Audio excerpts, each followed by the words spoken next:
नमस्कार, बहुत स्वागत है आप सभी का स्वराज एक्सप्रेस में। आपके साथ मैं हूं संयम जैन। छत्तीसगढ़ विधानसभा का इतिहास ठीक उसी दिन शुरू हुआ जिस दिन राज्य का जन्म हुआ। 1 नवंबर सन 2000 को छत्तीसगढ़ 26वां राज्य बना, लेकिन तब तक स्थायी विधानसभा भवन नहीं था। हालत यह रही कि पहले सत्र का आयोजन रायपुर के राजकुमार कॉलेज के जशपुर हॉल में टेंट लगाकर किया गया। इसी से शुरू हुई वह संसदीय यात्रा जिसने आगे चलकर राज्य की राजनीति, नीतियों और लोकतांत्रिक परंपराओं को गढ़ने में निर्णायक भूमिका निभाई। इसके बाद बलौदाबाजार रोड के बरोंडा स्थित विधानसभा भवन में सदन की औपचारिक शुरुआत हुई, जिसने अगले 25 सालों तक छत्तीसगढ़ की राजनीतिक धारा को दिशा दी है। देखिए आप।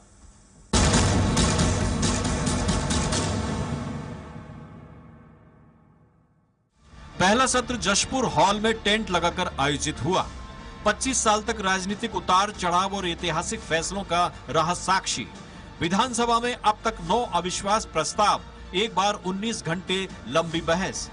2003 से 2023 तक 5 विधानसभा चुनावों का गवाह। मुख्यमंत्री साय ने कहा, यह लोकतंत्र का मंदिर। पुराने विधानसभा भवन ने इन 2.5 दशकों में सत्ता परिवर्तन से लेकर तीखी बहसों, अविश्वास प्रस्तावों, ऐतिहासिक विधेयकों और लोकतांत्रिक मूल्यों की निरंतर मजबूती को देखा। भूतपूर्व राष्ट्रपति डॉक्टर एपीजे अब्दुल कलाम, प्रतिभा देवी पाटिल से लेकर वर्तमान राष्ट्रपति द्रौपदी मुर्मू तक अनेक राष्ट्र निर्माताओं की मौजूदगी और उनके प्रेरक संबोधनों ने इस भवन की प्रतिष्ठा को नई ऊंचाइयां दी।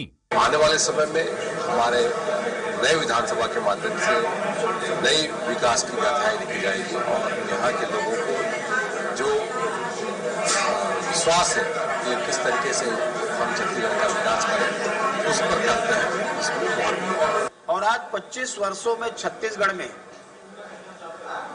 जो विकास हुए हैं, हम उसमें शिक्षा के क्षेत्र में, सड़क के क्षेत्र में, सिंचाई के क्षेत्र में, उसके साथ में बिजली के क्षेत्र में जो महत्वपूर्ण कार्य हुए हैं, आज छत्तीसगढ़ के विकास की बात को बोल रही है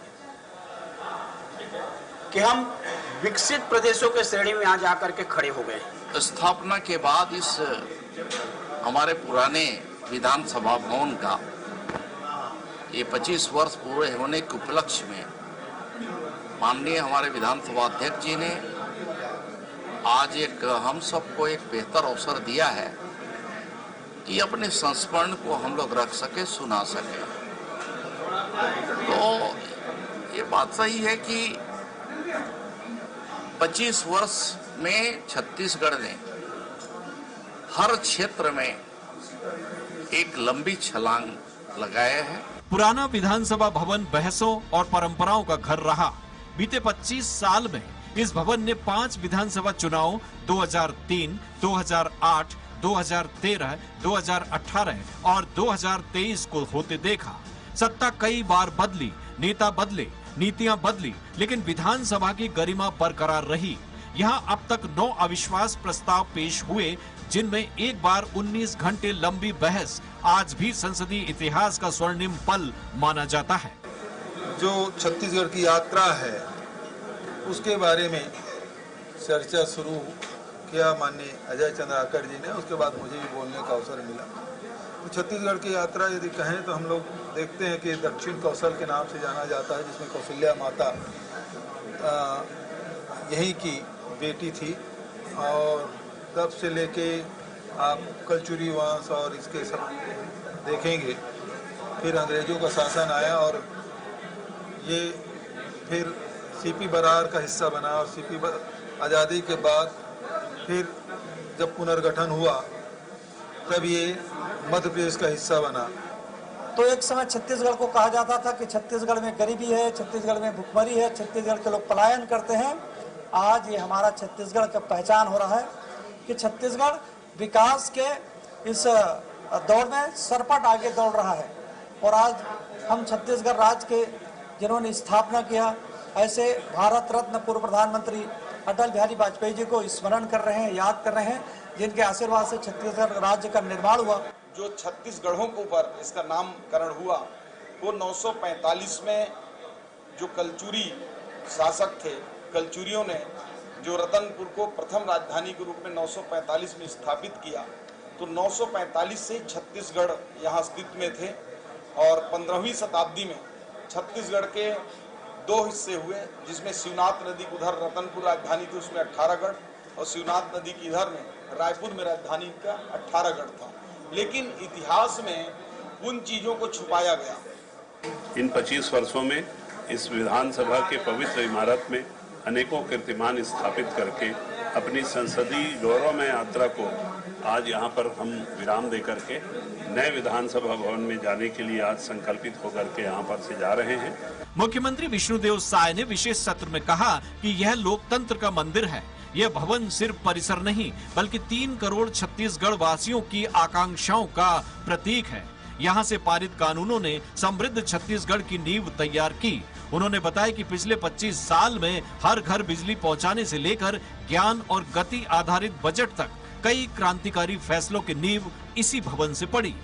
जन विश्वास विधेयक, लोकतंत्र सेनानी सम्मान विधेयक, मंडी संशोधन, राजधानी विकास क्षेत्र प्राधिकरण बिल जैसे कई जनकल्याणकारी कानून इसी सदन से निकले। मुख्यमंत्री ने यह भी रेखांकित किया कि इन 25 वर्षों में छत्तीसगढ़ शिक्षा, तकनीक और स्वास्थ्य के क्षेत्र में तेजी से आगे बढ़ा।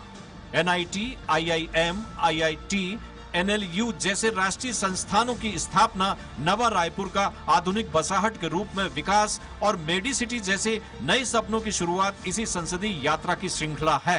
विधानसभा का भवन जो लोकतंत्र का मंदिर है, जो पिछले 25 वर्षों तक छत्तीसगढ़ की जनता का आशा, उम्मीद और विश्वास का प्रतीक रहा है, उसमें माननीय विधानसभा अध्यक्ष जी ने आज एक दिवसीय बैठक का आयोजन किया और ये अंतिम बैठक होगा। और आज दिन भर चर्चा यहाँ पर चली है और पिछले 25 वर्षों में जो भी इस विधानसभा भवन ने देखा है, छत्तीसगढ़ के विकास के लिए जो नियम कानून बने हैं, विधेयक पास हुआ है और हमारे सदस्य लोगों का जो संस्मरण है, अनुभव है, सबको साझा करने के लिए आज ये दिन भर की चर्चा हुई। विधानसभा अध्यक्ष डॉक्टर रमन सिंह ने कहा कि जिस परंपरा की बुनियाद हमारे पुरोधाओं ने रखी थी, उसे सभी सदस्यों ने सम्मानित किया। यह सदन सिर्फ कानून नहीं बनाता बल्कि बेहतर भविष्य गढ़ता है। और इस विधानसभा की 25 साल की यात्रा में 23 साल में इसका गवाह रहा। 15 साल मुख्यमंत्री के रूप में, 5 साल विपक्ष में और अभी स्पीकर के हैसियत से के 2 साल। तो एक अनुभव इस विधानसभा के साथ छत्तीसगढ़ की जुड़ी है। विकास की वो सारी गाथाएं, विकास के वो सारे काम जो छत्तीसगढ़ के माइलस्टोन हैं आज, वो इस विधानसभा से बजट पास होके कार्य योजना बन के उसकी स्वीकृति हुई। छू चुका है। अगला शीतकालीन सत्र नवा रायपुर के अत्याधुनिक, स्मार्ट और भविष्य उन्मुख विधानसभा भवन में आयोजित होगा। ऐसा परिसर जो छत्तीसगढ़ के अगले 50 वर्षों की जरूरतों को ध्यान में रखकर बनाया गया है। राज्योत्सव के अवसर पर प्रधानमंत्री नरेंद्र मोदी द्वारा उद्घाटित यह परिसर देश के सबसे आधुनिक विधान परिसरों में शामिल हो चुका है। 25 वर्ष पुरानी संसदीय परंपरा को सम्मान पूर्वक विदाई देते हुए छत्तीसगढ़ अब अपने नए लोकतांत्रिक मंदिर में प्रवेश करने जा रहा है, जहां नई आकांक्षाएं, नई तकनीक और नया इतिहास लिखा जाएगा। स्वराज एक्सप्रेस के लिए रायपुर से दिलीप साहू की रिपोर्ट।